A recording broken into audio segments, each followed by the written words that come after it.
You are watching the Doctalk show. When it comes to nutrition, there are special groups that demand special focus on what foods they should eat. For example, how should you feed an infant or a baby? How should a mother who is pregnant feed? Or if you, for example, if you have diabetes or heart disease, what food should you feed? What food should you eat? So with us, our nutrition experts will tell us more on what are the best foods to keep you healthy despite whatever disease you might be suffering from. So, Miss Regina, I guess this is now your field of specialty. The foods someone should eat, for example, if they are sick, if they have diabetes, or if they're taking care of a baby. What are the main points people should remember? You have diabetes. You can't contain a high sugar load. So what are the sources of sugar? The carbohydrate foods. Matoke, rice, potatoes, millet, bread, cake, sugar in its almost, yes, chapati, honey. Usually people think honey doesn't have calories or doesn't have carbohydrate. It also has. So all this, which we usually call the food, the solid food, is a source of carbohydrate. Those are the carbohydrates. So all of it is broken down to glucose. So the diabetic person has to have the discipline of picking just one kind of carbohydrate food at every meal. And when they pick that one food, let them eat it within this portion. If you're not satisfied, fill up on other things like vegetables.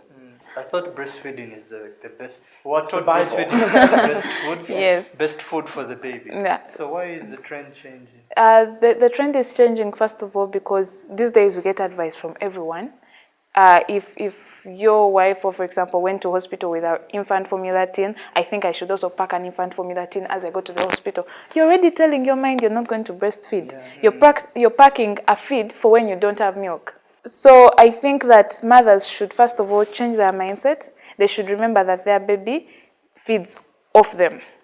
Your breast milk is the best food. When you have that mindset and you know there is no other option, you know your baby's life depends on your breast milk. With that mindset, you can even feed triplets just on your breast milk. Is it enough? Will the breast milk be Yes, enough? it is enough.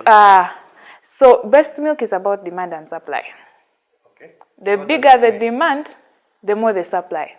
If you put your baby to the breast over 8 times a day, the demand will be high, the production will be high. I just want to add that the rates of breastfeeding are also going down immensely in Uganda and around the world, mainly because we have what we call inappropriate marketing of breastfeeding substitutes. So this infant formula, a mother gives birth in the hospital, and the first thing that she sees is a Nestle or a company that makes these breastfeeding formulas in front of her. So the marketing is also, it's really killing us, because then mothers, this is what they know. They don't know anything else from when they give birth. Once the child is born, Infant formula. And this is why, going back to the point of nutrition education is very critical. Very, very important that we educate the mothers. And I think it's also important for mothers to know that when the 6 months are done, you're not doing your baby a favor to give them breast milk. You are still responsible for giving this child food. At 6 months of life, half of the nutrients the child needs still comes from the breast milk. Then the other half can come from the food. It's not that when I start to give other feeds, the other feeds are providing all the nutrients, and the milk is by the way. The milk is still 50% required, because this child is only eating about 3-4 tablespoons of food. That is after 6 months to 12 months. 6 months. Before, when they're reaching a year, they still need to continue being. Yes. You just need to complement, what we call complementary feeding. But let me take us back, because now we're talking about the first 6 months of life. But what happens when that child is still in the stomach of the mother? It's what we call the 1,000 days. The 1,000 days of a child's life are so critical. It means from when a woman falls pregnant until the child's second birthday. A mother doesn't have, for example, access to enough iron, as she was telling us. This could affect the child because then the oxygen of the mother is not flowing properly. So, you have these residual effects that could be consequential lifelong. Maybe also to add to his 1,000 days, we also suggest that mothers start to care for their future child before they even get the pregnancy, what we call preconception nutrition. Most of us realize we are pregnant after a month, but you're supposed to prepare the right foods before the baby actually sets. Because Folic acid, for example, you're supposed to have good intake of folic acid before you conceive. And that's when your baby will get the best. Everything depends on what the mother is eating. The health of the child, the amount of breast milk, everything will be on what the mother is eating. So what foods should a mother eat? Okay, before we even go to the foods the mother eats, we have to correct the misconception that people have that the mother needs double volume of what they have been eating before. You don't need necessarily a double volume, you just need a few extra of certain nutrients. For example, your protein requirement definitely has gone up because your baby is growing, protein is for growth. So make sure that instead of maybe eating mandazi or a cake during your lunch break, during your snacking, do groundnuts to increase your protein ratios. So you're not necessarily increasing the volumes of food, but you're replacing what is not necessary with something that is actually necessary for your baby. Then you also know that your iron requirements have increased. Instead of maybe taking a soft drink through the day, take maybe beetroot or hibiscus through the day. So you're actually increasing the nutrients, but not increasing food volumes. Because you're if you taking the right amount, yes, the right foods. yes, not volumes as people. It's not about eating too much, but Yes. about the right amount, Yes. the right foods. Mm. Okay, so more about what foods a pregnant mom should eat. Coming after the break, we shall take you to the food studio to show you what exactly some of these foods look like, because you may not know what food is classified as carbohydrate, what is classified as protein. So I shall take you to a food studio to have a look at these things. So we'll be right back after the break. My name is Dr. Nikemia Katsime Arwanire, Acting Director, Kawempe Specialized National Referral Hospital. It started operating as Specialized National Referral Hospital in 1st July 2018. It's a 200-bed hospital. We offer obstetric and gynecological services, pediatric services, adolescent health services, dental services on outpatient basis, and the HIV care.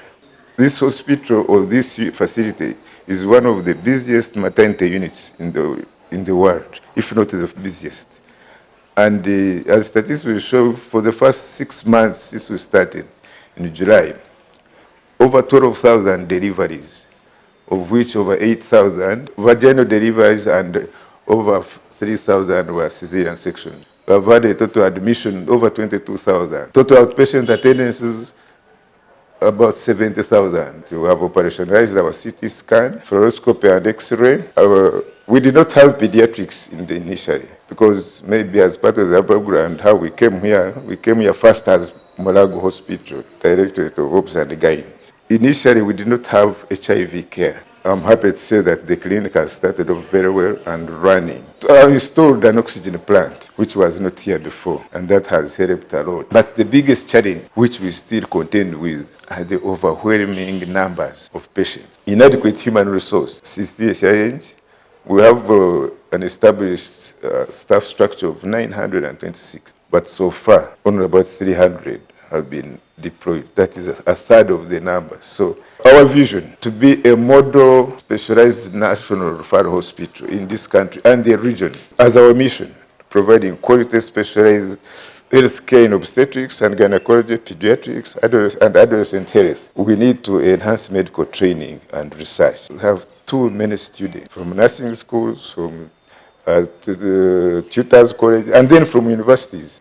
We have got 2 big generators, and any time power goes, the generators come on. Now in obstetrics and gynecology, this is also divided now into 5 areas.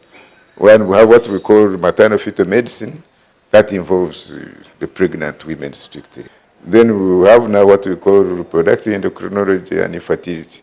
Then we have another department, what we call gynecology. Actually, this one deals with cancers of the female genital tract. Then we call urogynecology. Then we have what we call benign gynecology. Now, in those, of course, let me mention that there is a family planning services. Family planning services form one of our core services we provide. Now, when you come to pediatrics broadly, let me put it into 3.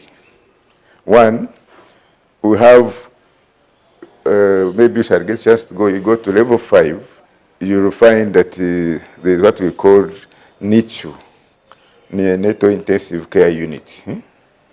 This caters for babies who are born too early or too late, or born with, when they are very small, low birth weight and extremely low birth weight. Then there are babies who are born with, gets difficulty in breathing, for instance, after birth. Then there is what we call acute care unit. The services here are free, okay? You can come for antenatal, the services are free. Nobody should what? Extort money or ask for money from you. Then two, I'm appealing to our mothers out there. In most cases, mothers come very late to book for antenatal.